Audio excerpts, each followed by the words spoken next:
ಯಾವಾಗ ಬರ್ತಾರೋ ಏನು.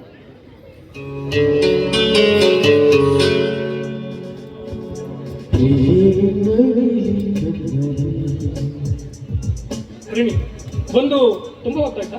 ಹಾಗೇನಿಲ್ಲ, ಈಗ ಸ್ವಲ್ಪ ಹೊತ್ತಾಯ್ತು.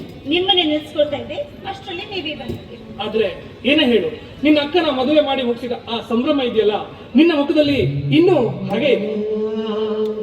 ಏನೇ ಆದ್ರೂ ಕೂಡ ಈ ಸಂತೋಷ ನಮಗೆ ಒಂದೇ ದಿನ ತಾನೆ. ಮಾಡಿದ ಸಾಲವನ್ನ ತೀರಿಸಬೇಕಾದ್ರೆ ನಗುವಿನ ಸ್ಥಾನವನ್ನ ನೋವೇ ತುಂಬಿಕೊಂಡು ಬಿಟ್ಟಿದೆ. ರಿಣಿ, ನೋವನ್ನು ಅನುಭವಿಸದೆ ಜೀವನ ಯಾವತ್ತು ಪರಿಪೂರ್ಣವಾಗಲಾರದು. ಕತ್ತರಿಸುವಾಗ ನೋವನ್ನು ಪಡುವ ಗಿಡ ಕೂಡ ನೆಟ್ಟ ಮೇಲೆ ಖುಷಿಯಿಂದಾನೇ ಹೂಕೊಳ್ಳುತ್ತೆ. ನಿಜ, ನೆಲದ ಮೇಲೆ ಮನೆಗೆ ಮಹಡಿಗೆ ಆಸೆ ಪಟ್ಟಂತೆಯೇ ಸರಿ. ಹೇಗೆ ಆದ್ರೂ ಕೂಡ ನಮ್ಮಂಥವರಿಗೆ ಕಾಲ ಕೂಡಿ ಬರಲೇ ಇಲ್ಲ. ಕೊನೆ ತನಕ ತೆವಳುತ್ತಾ ಬದುಕು ಸಾಗಿಸುವುದು ತಪ್ಪನೇ ಇಲ್ಲ. ಓಡುವವರು ಜಾರಿ ಬೀಳುವಾಗ ತೆವಳುವವರೇ ಗುರಿ ಮುಟ್ಟು. ಬದುಕು ನಾವು ಅಂದುಕೊಂಡಂತಿರಲ್ಲ. ಹಿಂಡುವವರು ಗಟ್ಟಿಯಾಗಿ ಹಿಂಡುವರಿರುವಾಗ ಸಿಪ್ಪೆ ಎಷ್ಟು ಅಂತ ಹೋರಾಟ ಮಾಡುತ್ತೆ. ಅದಕ್ಕೋಸ್ಕರ ಈ ಬದುಕು ಒಂಥರ ವಿಚಿತ್ರ. ಯಾವ ತರ ಅಂದ್ರೆ, ಈ ಕಂಡದ್ದನ್ನ ಕೊಂಡುಕೊಳ್ಳಬೇಕೆನ್ನೋ ಆಸೆ ಇದೆಯಲ್ಲ, ಅದು ತುಂಬಾ ಅಪಾಯಕಾರಿ. ಹಾಗಾದ್ರೆ ನೀವು ನನ್ನನ್ನ ಬಯಸಿದ್ದು ಅಲ್ಲ. ಈ ಜಗತ್ತಲ್ಲಿ ಸಾಕಷ್ಟು ರೂಪವತ್ತಿ ನಿಲ್ಬೇಕಾದ್ರೆ ಈ ಕಾಲಿನದು ಕುಂಟಿನ ಬಯಸಿದ್ದು ಅಪಾಯ ಇಲ್ಲವೇ? ಬದುಕು ಯಾರೊಂದಿಗಿನ ಹೋಲಿಕೆ ಅಲ್ಲ. ನಿಜ, ಅಪವಾದ ಎನ್ನುವುದು ವ್ಯಕ್ತಿಗೆ ಬಂದರೆ ಹೇಗೂ ಬದುಕಬಹುದು. ಆದ್ರೆ ಅವರ ನಡತೆ ಗುಡಕ್ಕೆ ಬಂದಿದ್ದ ವಿಷಯವಾದ್ರೆ ಮನಸ್ಸಿಗೆ ನೋವಾಗಿ ಆ ಮನುಷ್ಯ ಸಾವಿಗೆ ಶರಣಾಗ್ತಾನೆ. ಹಾಗಿದ್ದರೆ ನನ್ನಂಥ ಕುಟ್ಟಿಯನ್ನು ಕಟ್ಕೊಂಡು ನೀವು ಯಾವ ಸುಖವನ್ನು ತಾನೇ ಕಾಣ್ತೀರಿ? ನಿಮ್ಮ ಬಯಕೆಗಳು ಈಡೇರುತ್ತೆ, ಆ ನಿಮ್ಮ ಆಸೆಗಳೆಲ್ಲ ಪೂರೈಸುತ್ತಾರೆ. ಈ ವಿಕಲತೆ ಅನ್ನೋದು ಒಂದು ಭ್ರಮೆ. ಕಾಲನ್ನ ಕಳೆದುಕೊಂಡ ಸುಧಾಚಂದ್ರನ್ ಒಳ್ಳೆ ನೃತ್ಯಗಾರ್ತಿ ಆಗಲಿಲ್ಲ.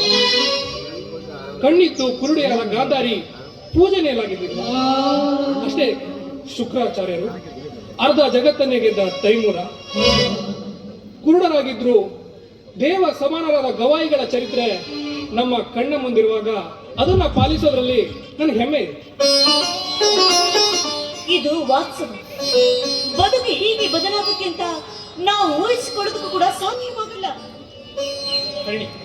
ನಾನು ಪ್ರೀತಿಸಿದ್ದು ನಿನ್ನ ಮನಸ್ಸನ್ನ, ನಿನ್ನ ಹೃದಯವನ್ನ, ಗುಣಸಿರಿಯ ನಡೆ ನುಡಿಯನ್ನ.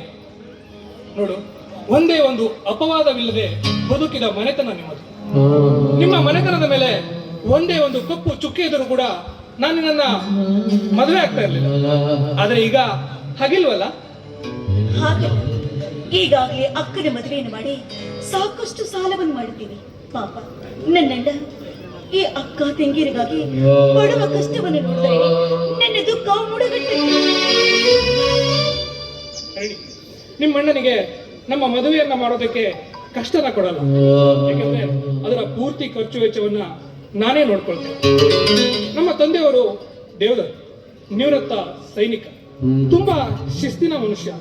ಅವರಿಗೂ ಕೂಡ ನಿನ್ನನ್ನ ನಮ್ಮ ಮನೆಯ ಸೊಸೆಯನ್ನಾಗಿ ಮಾಡ್ಕೊಳ್ಬೇಕಂತ ತುಂಬಾ ಮನಸ್ಸಿದೆ. ಹೆಣ್ಣಿನ ಹೆಜ್ಜೆಯನ್ನೇ ಕಾಣದ ನಮ್ಮ ಮನೆಯಲ್ಲಿ ಆದಷ್ಟು ಬೇಗ ನಿನ್ನ ಗೆಜ್ಜೆಯನಾದ ಕೇಳಿ ಬರ್ಬೇಕನ್ನೋದೇ ನನ್ನ ಆಸೆ ಕೂಡ.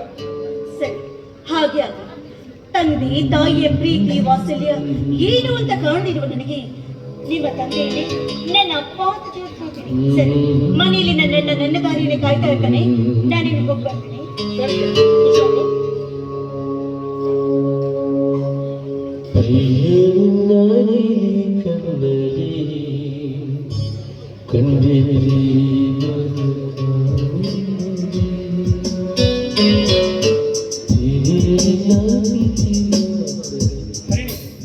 ಲೋಕದ ದೃಷ್ಟಿಯಲ್ಲಿ ನೀನು ಕಾಲಿನ ಸ್ವಾಧೀನ ಕಳ್ಕೊಂಡು ವಿಕಲೆಯಾದ್ರೂ ನನ್ನ ದೃಷ್ಟಿಯಲ್ಲಿ ದೇವತೆ ಕಣೆ.